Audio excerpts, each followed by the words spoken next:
Hello friends, this is Nilofar Neha Khan and welcome to our YouTube channel Shikshalaya. तो आज हम बात करेंगे हरियाणा टेट के बारे में, या फिर इसे एच टेट भी बोलते हैं। ठीक है, तो एच टेट है क्या, और एच टेट क्यों लिया जाता है, और क्या क्या क्वेरीज होती हैं जब कोई बच्चा किसी भी एग्ज़ाम की प्रिपरेशन कर रहा होता है। ठीक है, तो सबसे पहले जो क्वेश्चंस आते हैं कि किस लिए होता है, क्यों होता है, और क्या एलिजिबिलिटी क्राइटेरिया होता है, एग्ज़ाम का पैटर्न क्या होता है, साल में कितनी बार होता है। तो ये सारे क्वेश्चंस नॉर्मली बच्चों के माइंड में होते हैं। तो आज इस वीडियो में हम एच टेट के बारे में फुल इंफॉर्मेशन जानेंगे कि किसके थ्रू होता है, कौन करवाता है, और क्यों ज़रूरी है, या फिर क्या क्या एलिजिबिलिटी क्राइटेरिया होता है, या फिर फॉर्म कैसे फिलअप होता है। सारी इंफॉर्मेशन आज इस वीडियो में हम जानेंगे। तो चलिए शुरू करते हैं अपने वीडियो को। सबसे पहले हम जान लेते हैं एच टेट जो है ये एक स्टेट लेवल का एग्ज़ाम है। जैसे कि हमारा सी टेट होता है, ये सेंट्रल लेवल का एग्ज़ाम होता है। मतलब ऑल ओवर इंडिया में जब आप टीचर बनना चाहते हो तो आपको सी टेट क्वालिफाई करना होता है। ठीक है, लेकिन किसी एक पर्टिकुलर स्टेट में जब आप टीचर बनना चाहते हो तो उस स्टेट का आपको टेट क्वालिफाई करना होता है, चाहे वो यूपी टेट हो, एच टेट हो, या फिर कोई अदर टेट। तो ऐसे ही हमारा होता है ये एच टेट। इसका फुल फॉर्म होता है हरियाणा टीचर एलिजिबिलिटी टेस्ट। ठीक है, हरियाणा में टीचर बनने के लिए आपको ये क्वालिफाई करना पड़ता है। और इसमें एक और चीज़ जो बेहतर है कि अगर आप क्वालिफाई कर जाते हो तो आप हरियाणा के अंदर कहीं भी टीचर बन सकते हो। ठीक है, तो बात करें इस एग्ज़ाम के बारे में, तो ये साल में हर साल एक बार लिया जाता है।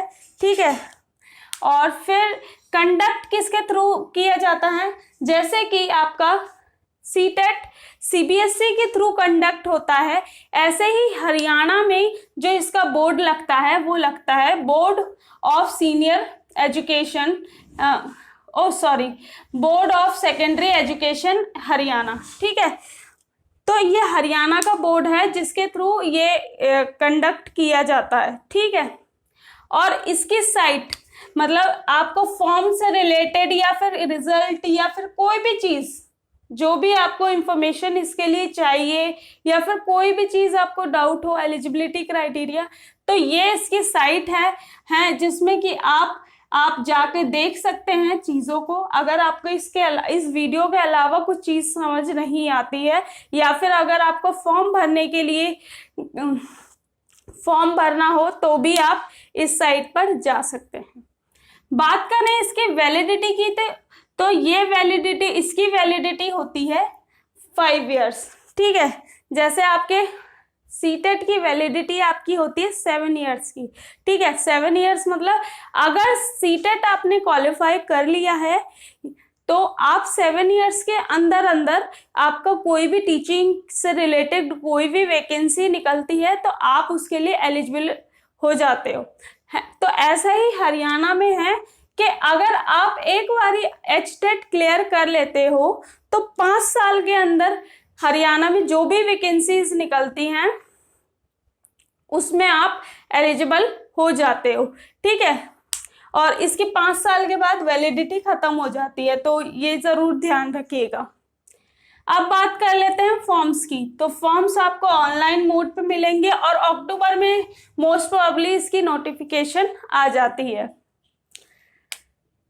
और आपका एग्जाम नवंबर तक में हो जाता है। ठीक है, अब एज क्राइटेरिया की बात करें तो 18 इयर्स टू 38 इयर्स। ठीक है, 18 इयर्स मतलब जो बच्चे 18 इयर्स क्रॉस कर चुके हैं, ठीक है, उसके अकॉर्ड और 38 से कम है, वही बच्चे इसके लिए एलिजिबल होंगे। अब बात करें एग्जाम मोड की, तो एग्जाम ऑब्वियसली ऑफलाइन मोड पे, अभी तक तो ऑफलाइन मोड पे ही होता है, और जैसे कि अदर टेस्ट्स भी अभी तक ऑफलाइन मोड पे ही होते हैं। बात करें इसमें नेगेटिव मार्किंग की, तो अभी तक तो इसमें नेगेटिव मार्किंग नहीं है। इन फ्यूचर कभी आ जाए तो आपको इंफॉर्मेशन दे दी जाएगी।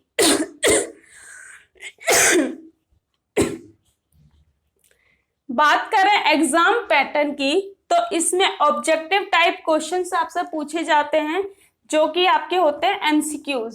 ठीक है, अब बात करें कितने क्वेश्चंस आते हैं, तो 150 क्वेश्चंस आते हैं। और एक चीज ध्यान रखिएगा, 150 क्वेश्चंस आते हैं और 150 ही मिनट्स आपको मिलते हैं। मतलब एक क्वेश्चन के लिए 1 मिनट आपको मिलता है। देखिए, हरियाणा टेट और टेट से काफी थोड़ा सा चेंज है, क्योंकि आप इसके नेक्स्ट वीडियो में मैं इसके सिलेबस के बारे में डिस्कस करूंगी, तो आपको डायरेक्टली दिखेगा कि क्या क्या चेंजेस इसमें हैं। और बात करें सबसे बड़े चेंज की, तो जितने भी ये टेट्स होते हैं, चाहे यूपी टेट हो, सी टेट हो, कोई भी टेट हो, उन टेट्स में आपका जो लेवल्स होते हैं, मतलब आपको जो एग्जाम देना होता है वो या तो आपका पीआरटी लेवल होता है, मतलब प्राइमरी लेवल, या फिर आपका टीजीटी लेवल होता है, यानी कि ट्रेन ग्रेजुएट टीचर। लेकिन हरियाणा में इसे 3 लेवल्स में बांटा गया है, जिसमें फर्स्ट लेवल में इसमें आपका 1st to 5th के लिए आता है, मतलब प्राइमरी लेवल। सेकंड आपका टीजीटी लेवल, जिसे हम कहते हैं 6 to 8 के लिए। और थर्ड लेवल में इन्होंने बांटा है 8 से अबव। ठीक है, 8 से जो 8वीं से जो ऊपर की क्लासेस होंगी, उसमें आप टीचर बनने के लिए आपका पीजीटीवी एग्जाम लिया जाता है। अब बात कर लेते हैं एग्जाम पासिंग मार्क्स की। ठीक है, इसमें जरूर ध्यान दीजिएगा कि पासिंग मार्क्स की अगर हम बात करें तो एज यूजुअल सब एग्जाम्स की तरह 90 मार्क्स में आपका क्लियर हो जाता है 60%। लेकिन इसमें एक चेंजेस है। चेंज क्या है कि इसमें एसटी, ओबीसी और एसटी जो भी ये लोग जो होते हैं, इनको 82 मार्क्स में क्वालिफाई होते हैं। लेकिन आपके पास डोमिसाइल जो होना चाहिए वो हरियाणा का होना चाहिए। मतलब कि जो अदर स्टेट के ओबीसी, एसटी ये सब होंगे, वो भी इधर जनरल कैटेगरी में ही आएंगे। मतलब उन्हें 90 मार्क्स लाकर ही क्वालिफाई माना जाएगा। अब बात करें एग्जाम लैंग्वेज के बारे में, तो बाइलिंगुअल होता है, हिंदी और इंग्लिश दोनों में। अब बात कर लेते हैं इसके एलिजिबिलिटी क्राइटेरिया के बारे में। तो पहला आपका एलिजिबिलिटी क्राइटेरिया क्या होता है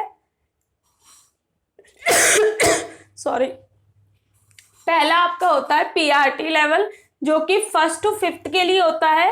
इसमें आपको 12th पास होना चाहिए 50% मार्क्स के साथ।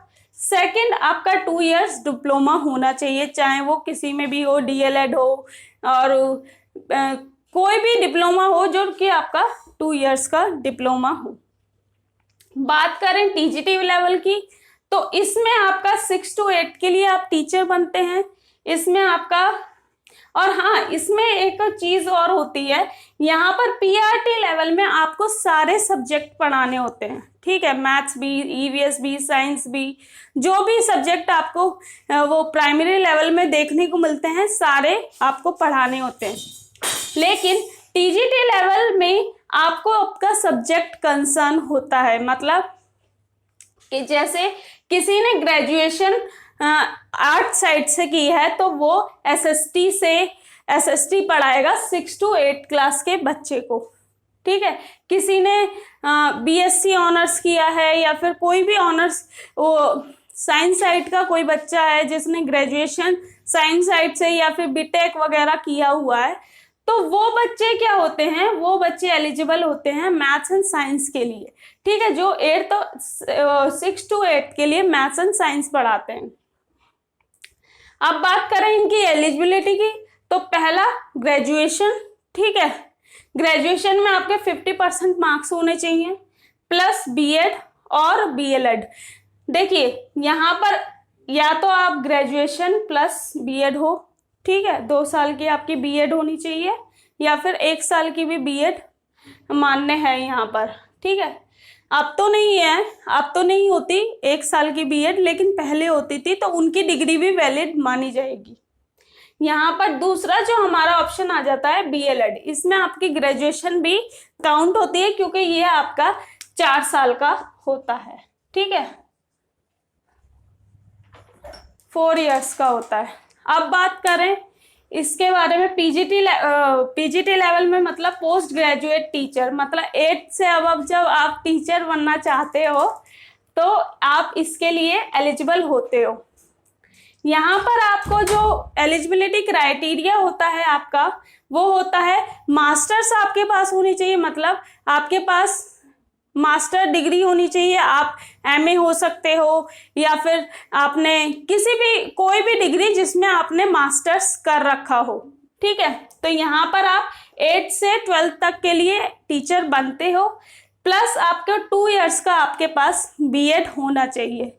तो यहाँ ये हमारी वीडियो खत्म होती है। अगर आपको इस वीडियो में कोई भी इंफॉर्मेशन अच्छी लगी हो या फिर कोई भी चीज़ ऐसी अच्छी लगी हो तो प्लीज़ इसे लाइक एंड शेयर ज़रूर कीजिएगा, एंड हमारे चैनल को सब्सक्राइब भी कीजिएगा। और ऐसे ही यूज़फुल इंफॉर्मेशन के लिए चैनल बेल आइकन को प्रेस कीजिएगा ताकि आने वाली हर अपडेट आप तक पहुंच सके। Thank you.